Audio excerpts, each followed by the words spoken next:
Maharashtra Hindi news के विशेष खबर के इस कार्यक्रम में आपका स्वागत है। मैं हूं सुरेंद्र मिश्र।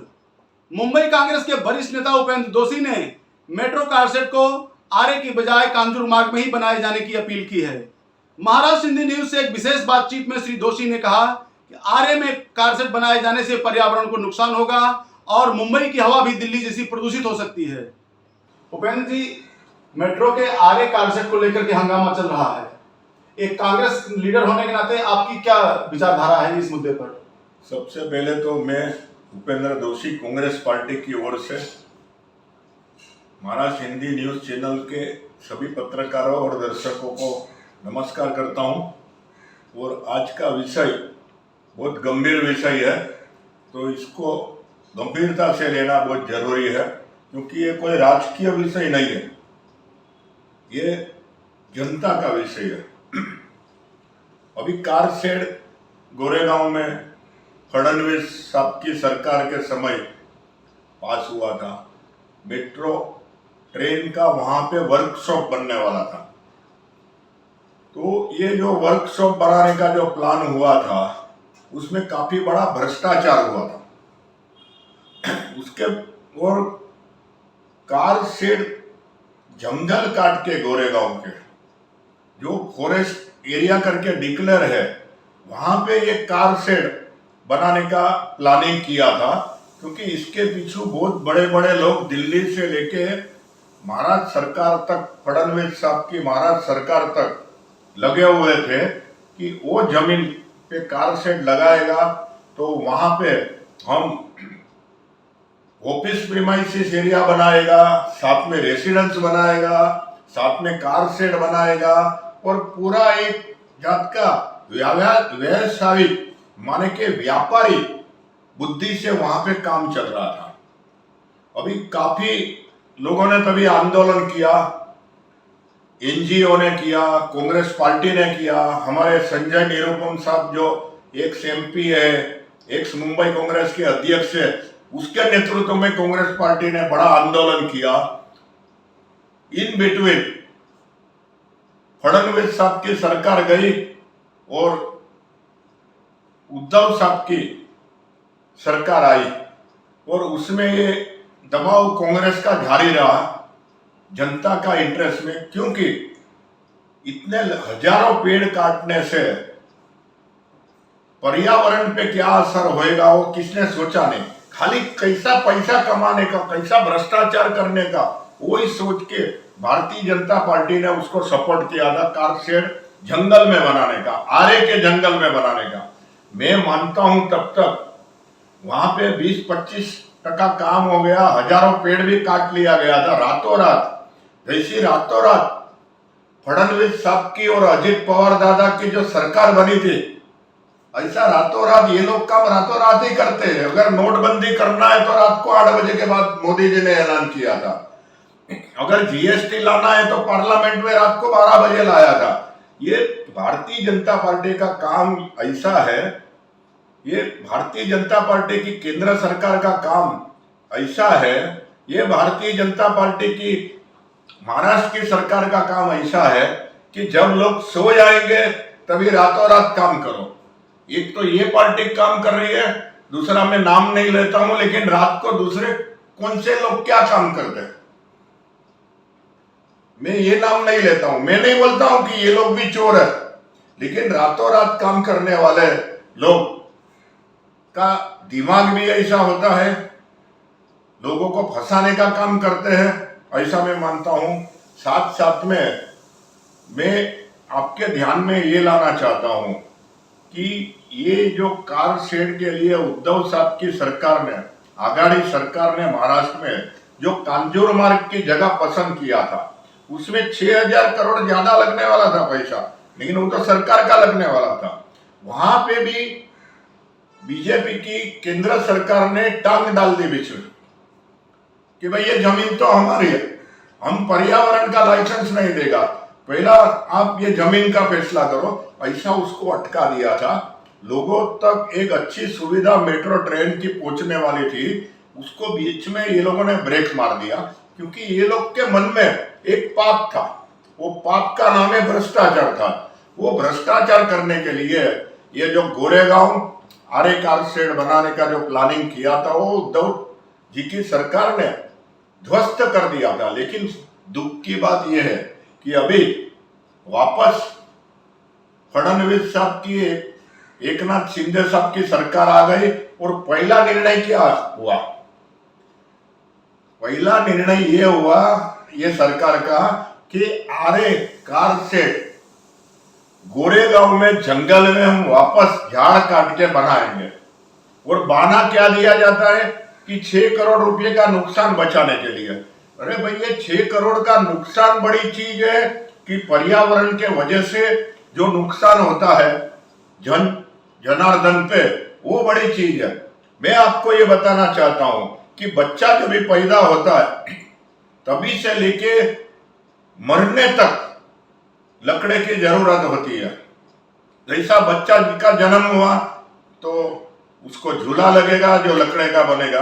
बच्चा स्कूल में पढ़ने को गया विद्यार्थी बन के तो स्कूल में बेंच रहती है, वो भी लकड़े की रहती है। बच्चा जब भी क्रिकेट खेलता है तो उसका बैट में भी लकड़े का बैट बनता है। आपको मालूम है क्रिकेट कितना लोकप्रिय है अपने देश में। और जब ये आदमी बड़ा बनता है, वो बच्चे का जब ये शादी होता है तभी मंडप भी लकड़े का बनता है, लकड़े का बांबू का बनता है। और जब ये बड़ी उम्र का हो जाता है तभी लकड़े का सपोर्ट से बुजुर्ग आदमी चलता है।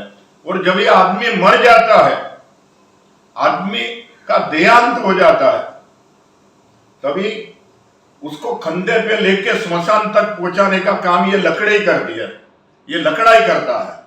और स्मशान में पहुंचता है तभी उसका अंतिम संस्कार भी लकड़े में होता है। तो लकड़े का हमको इतना साथ है, इंसान को इतना साथ है, तभी इंसान ने भी समझना चाहिए कि हमको जितनी जरूरियात है उतना ही लकड़े काटना चाहिए। ये तो पूरा जंगल उद्ध्वस्त कर देंगे ये लोग। लेकिन उनका कहना था कि उन्होंने उसके बराबर पेड़ लगा रहे हैं। देखो पेड़ तो लगाने की बात ये करते हैं, उसमें मैं सम्मत नहीं हूं। मैं आपको एक छोटा सा दाखला देना चाहता हूं कि बिहार में एक सच्ची घटना बनी थी। एक जमाने में नया कलेक्टर आया, कॉन्ट्रैक्टर उसके पास गया। कॉन्ट्रैक्टर ने बोला कलेक्टर साहब नदी के ऊपर ब्रिज बनाना है। कलेक्टर साहब नदी का साइड पे उनके साथ गया, देखा हाँ यहाँ तो ब्रिज बनाने का जरूर है। फिर कॉन्ट्रैक्टर ने कलेक्टर से समझौता कर दिया, आप ब्रिज का ऑर्डर निकालो, अपन आधा आधा पैसा बांट लेगा, ब्रिज बनेगा ही नहीं। वो हो गया आधा आधा पैसे का, लाखों रुपए का। और उसके बाद वो कलेक्टर का ट्रांसफर हुआ, दूसरा कलेक्टर आया, वो ब्रिज देखने को गया, विजिट करने को, वहां ब्रिज नहीं मिल रहा है। कॉन्ट्रैक्टर को बुलाया, कॉन्ट्रैक्टर बोलता है भाई वो कलेक्टर साहब का बेटी का शादी था और मेरी बेटी का भी शादी था, करके हम लोग ब्रिज नहीं बनाया, वो पैसा शादी में खर्चा कर दिया। अभी आपको कुछ जरूरत है तो दूसरे कलेक्टर ने बोला हाँ मेरी बेटी का भी शादी है तो पैसा तो चाहिए। तो कॉन्ट्रैक्टर बोला मेरी भी दूसरी बेटी का शादी है, पैसा तो चाहिए। तो कलेक्टर साहब पूछा क्या करना चाहिए, तो कॉन्ट्रैक्टर ने बोला ब्रिज रिपेयर करने का कॉन्ट्रैक्ट निकालो। कलेक्टर साहब ने ब्रिज रिपेयर करने का कॉन्ट्रैक्ट निकाला और ब्रिज था ही नहीं तो रिपेयर कहां से होएगा, वो आधा आधा पैसा बांट लिया। फिर तीसरा कलेक्टर आया, वो विजिट करने गया, यार यहाँ पे तो ब्रिज बन गया है, ब्रिज बाद में इतना जल्दी रिपेयर क्यों हुआ, वो देखने को गया, उनको ब्रिज ही नहीं मिल रहा है। कॉन्ट्रैक्टर को बुलाया तो कॉन्ट्रैक्टर ने ये पुरानी कहानी बताई नए कलेक्टर को कि भाई आपका पैसे का जरूर है। हाँ बोला जरूर है, लेकिन अभी कैसा लेगा पैसा, तुमने तो ब्रिज बनवा दिया, ब्रिज रिपेयर करवा दिया, वहां पे ब्रिज भी नहीं है। तो उसने बोला कलेक्टर साहब आपको भी पैसे का जरूर है, तो बोला हाँ जरूर है। तो बोला अभी आप ब्रिज तोड़ने का कॉन्ट्रैक्ट निकालो। तो उन्होंने नक्की किया कि इतने रुपए में ब्रिज तोड़ने का कॉन्ट्रैक्ट, आधा आधा पैसा बांट लेंगे, और ऐसा पूरा कहानी खत्म हो गया, ब्रिज भी खत्म हो गया, कहानी भी खत्म हो गई, अपने अपने बच्चों की शादी भी हो गई। तो मेरा कहना यह है कि सुधीर मुनगंटीवार जब भी फडणवीस साहब मुख्यमंत्री थे तभी मंत्री थे सुधीर मुनगंटीवार, और उन्होंने महाराष्ट्र में 33 कोटी पेड़ लगाने का कॉन्ट्रैक्ट दिया था। वो 33,000 कोटी पेड़ महाराष्ट्र में कहां लगा, वो एक ढूंढने का विषय आ गया है। और इसके लिए उद्धव ठाकरे साहब की सरकार ने जब ये बहुत बुमाबुम हुआ कि भाई ये 33,000 कोटी पेड़ मिलते ही नहीं है महाराष्ट्र में, जो 33 करोड़ पेड़ मिलते नहीं है महाराष्ट्र में, तो ये 33 करोड़ पेड़ कहां ढूंढने को जाएगा। बना पेड़ लगा कि नहीं लगा, पेड़ बड़ा हुआ कि नहीं हुआ, पेड़ वट वृक्ष हुआ कि नहीं हुआ, वो सब देखने के लिए उद्धव साहब ने कमेटी रची। लेकिन ये कमेटी 100 साल तक भी पेड़ ढूंढ नहीं पाएगी। जैसा आज आप बिहार में जाएंगे तो आपको नदी के ऊपर आप ब्रिज ढूंढने को जाएगा तो ब्रिज मिलने वाला नहीं है। ऐसी हालत ये 33 कोटी पेड़ की हो गई है। तो मैं मानता हूं तब तक ये जो आरे साइड में वहां से पेड़ निकाल के दूसरी जगह लगाएंगे, वो बिहार का ब्रिज के जैसा, नदी पर का पुल के जैसा धंधा मत करिए। और कांजूर मार्ग में आपकी सरकार है, फडणवीस साहब की बीजेपी की सरकार दिल्ली में है, वहां से पर्यावरण का एनओसी लेके आइए, कांजूर मार्ग में कार शेड लगाइए।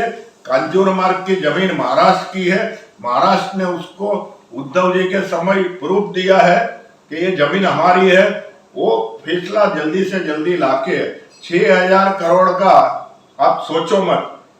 अभी ये सब आपको मालूम है कि मुंबई से सूरत, सूरत से गुवाहाटी, गुवाहाटी से गोवा, गोवा से मुंबई लोक प्रतिनिधि कितने घूमे आपको मालूम है ना। उसमें 3,000 कोटी रुपया खर्चा हो गया और अब ये 6,000 कोटी की चिंता कर रहे हैं। तो ये गलत चिंता कर रहे हैं। लोगों को श्वास के लिए, ऑक्सीजन के लिए पेड़ का बहुत जरूरत है। लेकिन महाराष्ट्र, मुंबई में तो कोई ऐसी पर्यावरण की समस्या नहीं है। नहीं, ऐसी बात नहीं है। मुंबई में समस्या नहीं होवे उसके लिए हम लोग कांग्रेस पार्टी की ओर से, कुछ एनजीओ की ओर से उसके लिए आंदोलन चल रहा है। और नहीं तो हमारी मुंबई की हालत, दिल्ली में जो पोल्यूशन है, दिल्ली में जो श्वास की तकलीफ होती है लोगों को, ऐसी तकलीफ मुंबई में शुरू हो जाएगी। ये नहीं होनी चाहिए। उसके लिए लोग आंदोलन कर रहे हैं। आज गोरेगांव में पेड़ काटा, परसों दूसरी जगह काटेगा, बाद में तीसरी जगह काटेगा। इसके लिए मुंबई महानगर पालिका ने एक ट्री अथॉरिटी कमेटी बनाई है। वो ट्री अथॉरिटी कमेटी में पास होता है कि ये पेड़ काटना कि नहीं काटना, काटना जरूरी है कि नहीं जरूरी है। उनकी भी परमिशन फडणवीस साहब ने नहीं ली थी जब ये हजारों पेड़ गोरेगांव में उनके समय में काट दिया। इसका क्या समाधान आप देखते हैं? इसका समाधान तो मैं एक ही देखता हूं कि जैसे हम यूथ कांग्रेस में थे, 1970 का बात करता हूं कि जब भी 1970 में यूथ कांग्रेस में थे, उसके बाद संजय गांधी साहब ने एक ऐलान किया कि पूरे देश में यूथ कांग्रेस पेड़ लगाएगी, पौधा लगाएगी और उसका बड़ा होने तक ध्यान रखेगी। ऐसा 4 मुद्दा का कार्यक्रम दिया था। जैसा अपना ये क्या बोलते, पंचसूत्री का 4 सूत्री कार्यक्रम था, उसमें नसबंदी का भी था। तभी भी बीजेपी ने विरोध किया। अभी बीजेपी नसबंदी की बात कर रही है। तभी ट्री प्लांटेशन का बात था। तभी ये दहेज के खिलाफ का मुद्दा था। ऐसे 4 मुद्दे थे जो हमने पूरे यूथ कांग्रेस ने जोर से चलाया। आप आज साइन में किधर भी जाओ हमारे इलाके में, आपको भर दोपहर को जाएंगे तो भी आपको छांव मिलेगा। पेड़ क्या काम कर रहा है? ऑक्सीजन देता है हमें और छांव भी हमको देता है। दोनों काम पेड़ कर रहा है। तो आदमी को जिंदा रखने के लिए ऑक्सीजन का जरूर है। और आपने देखा कि अभी जो कोरोना का काल में ऑक्सीजन में मरीजों की हालत क्या हुई थी, तो हॉस्पिटल में जाके ऑक्सीजन लेना उससे तो बेहतर है कि पेड़ के पास से ऑक्सीजन लेना, जो एकदम शुद्ध ऑक्सीजन हमको मिलता है। मेरा मानना है कि फडणवीस साहब को मैं हाथ जोड़ के विनती करता हूं कि आप ये तुगलकी निर्णय वापस खींच लीजिए, जंगल को जंगल रहने दीजिए, आरे का गोरेगांव का जंगल को टच मत करिए। आप मेहरबानी करके कार शेड अगर बनाना है तो कांजूर मार्ग पे जाइए, और कार शेड के लिए कांजूर मार्ग की जमीन का रिपोर्ट तैयार है, उसकी एप्लीकेशन सेंट्रल गवर्नमेंट तक गई है, और वो रिपोर्ट में साथ में महाराष्ट्र सरकार ने ये भी लिखा है कि गोरेगांव में अगर कार शेड बनाएंगे तो लोगों को कितनी तकलीफ होगी, जंगल का पर्यावरण का क्या परिणाम आएगा।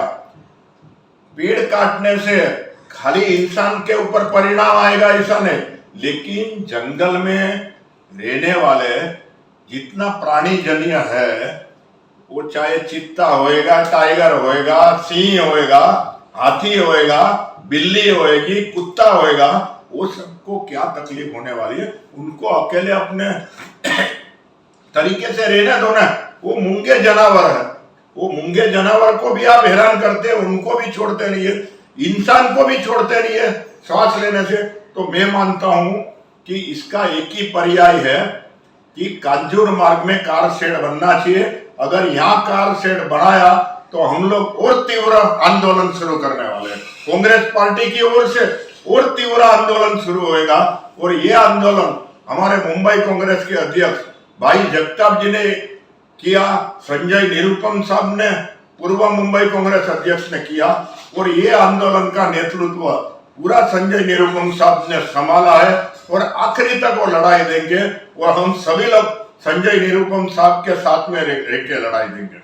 धन्यवाद।